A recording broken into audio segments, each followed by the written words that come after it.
èyí tún lágbára o, èyí tún wàyàmì, èyí tá a tún gbé wá yìí, èyí tó tún gọntì ọ ni, èyí tó yẹ kí gbogbo ẹ̀yin lólùfẹ́ wa tẹ́ ń wò wá tẹ́ ẹ̀ ń gbọ́ wa níkànnì yìí, gbogbo ọmọ orílẹ̀-èdè Nàìjíríà pàápàá jùlọ àwọn ọmọ ìpínlẹ̀ Kwara, èyí tó yẹ ká tún gbọ́ tó tún yẹ ká mọ̀ ni. Ẹni tó jẹ́ oníwàásí àgbáyé tó jẹ́ ọmọ bíbí ìlú Ìlọrin, Buhari ọmọ Musa, ọmọ ti sọ tuntun, ó tún yin bọ́ǹbù ọ̀rọ̀ sígboro ayé. Kí ni ọ̀rọ̀ tí bàbá yìí oníwàásí àgbáyé yìí, kí ọ̀rọ̀ tó sọ kí ló dálé lórí gan-an?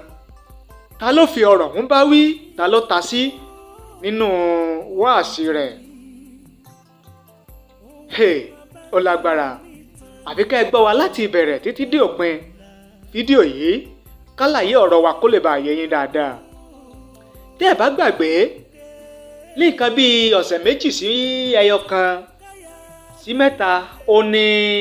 ìròyìn kan jáde sígboro ayé nípa ìyá oníṣẹ̀ṣe kan nílùú Ìlọrin tí wọ́n pè ní Iya Osun. Ìyá yìí sọ wípé òun fẹ́ ṣe ọdún Ọ̀ṣun gẹ́gẹ́ bí òun ṣe máa ń ṣe, ṣùgbọ́n ẹni tí ó jẹ́ ọba ìlú Ìlọrin, ìyẹn Emir àti ìlú Ìlọrin, ó bá jáde, ó ní kò sáàyè fún ìṣẹ̀ṣe, kò sáàyè fún ẹbọ, kò sáàyè fún ọdún ìṣẹ̀ṣe kankan nílùú Ìlọrin, gẹ́gẹ́ bí gbogbo ìlú Ìlọrin bí wọ́n ṣe fẹnu kò sí. Ọ̀rọ̀ yìí ló fa wuyewuye, ló fa ọ̀rọ̀ láàrin ìlú tó diranto, tí oníkálukú bẹ̀rẹ̀ sí sọ èrò tiwọn àti ìwòye tiwọn lé lórí. Lára àwọn tí wọ́n sọ̀rọ̀, ara àwọn tí wọ́n tako ọ̀rọ̀ tí Emir àti ìlú Ìlọrin yìí ọ̀rọ̀ tó sọ. Bákan náà lára àwọn tó jẹ́ pé wọ́n fara mọ́, tí wọ́n ní bó ṣe yẹ kó rí, òun náà ni Emir àti ìlú Ìlọrin ló ṣàlàyé. Lára àwọn tí wọ́n wá sọ̀rọ̀, òun láti rí ẹni tó jẹ́ ògbóǹtarìgì ọ̀jọ̀gbọ́n ọ̀mọ̀wé lórílẹ̀‐èdè Nàìjíríà nílẹ̀ Yorùbá, ìyẹn ọ̀jọ̀gbọ́n Wole Soyinka. Ọ̀jọ̀gbọ́n Wole Soyinka àwọn náà sọ̀rọ̀ sí ọ̀rọ̀ náà wípé ntí ò bójúmu ìdẹ́yẹsí pé ni ó dàbí ó fẹ́ ṣẹlẹ̀ nílùú Ìlọrin, wípé kò sí ìlú kan tí ò yẹ kó fi àyè gba ẹ̀sìn oníkálukú, torí pé òfin orílẹ̀-èdè Nàìjíríà ó fààyè gba kí oníkálukú ó ṣe ẹ̀sìn tó bá wù ú, tí ẹnìkan ò sì ní gún ẹnìkan, tẹ́nìkan ò sì ní tako ẹnìkan. Bàbá Wole Soyinka ó sọ̀rọ̀ ilẹ̀ kún nígbà náà, kódà ó ní bí ìgbà pé èèyàn ń tàbùkù sí ìṣẹ̀ṣe àṣà ilẹ̀ Yorùbá ni. Ọ̀rọ̀ kún nínú ọ̀rọ̀ tí bàbá sọ nígbà náà. Ọ̀rọ̀ tí Professor Wole Soyinka, ọ̀rọ̀ tí wọ́n sọ ló diranto. Ṣùgbọ́n lè tá a mú wá, èyí tí Buhari ọmọ Musa,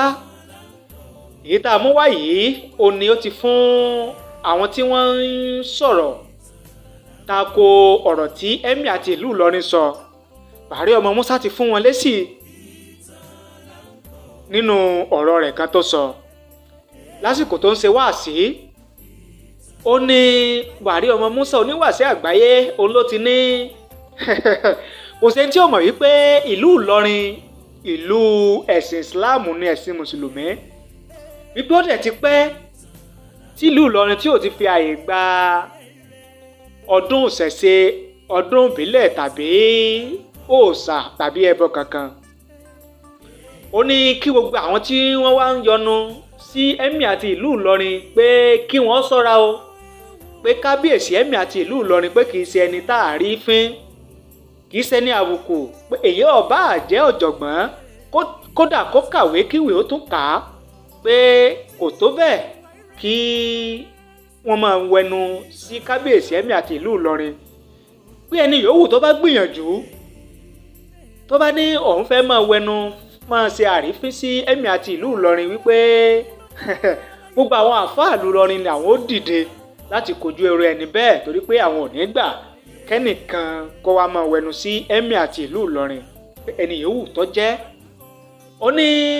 kí màmá Iya Osun kí wọ́n wá bòmíì lọ ṣe ìṣẹ̀ṣe wọn, ká lọ sọdún wọn, pé olúkálukú ló nílùú, kán lọ sílùú wọn kán lọ máa ṣe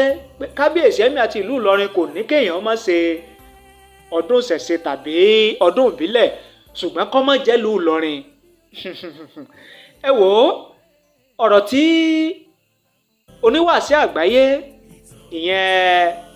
Buhari ọmọ Musa ọ̀rọ̀ tó sọ pọ̀ nínú fídíò yẹn. ẹ̀yin gẹ́gẹ́ bí olólùfẹ́ tẹ̀ wá ń wò wá tẹ̀ ẹ̀dẹ̀ ń gbọ́ wa níkànnì yìí etí Buhari ọmọ Musa sọ yìí sí ọ̀pọ̀ jù ṣé ó wà níbàámu ṣé kìí tó ń ṣe ọ̀nà àti tó ti dá ọ̀wọ́ mi sílẹ̀ òun náà ni ọ̀rọ̀ tí oníwàásí àgbáyé Buhari ọmọ Musa tó tún sọ yìí ṣé ọ̀rọ̀ yìí sì ò tún ní diranto kí ni ìwòye tiyín kí ni èrò tiyín nípa tí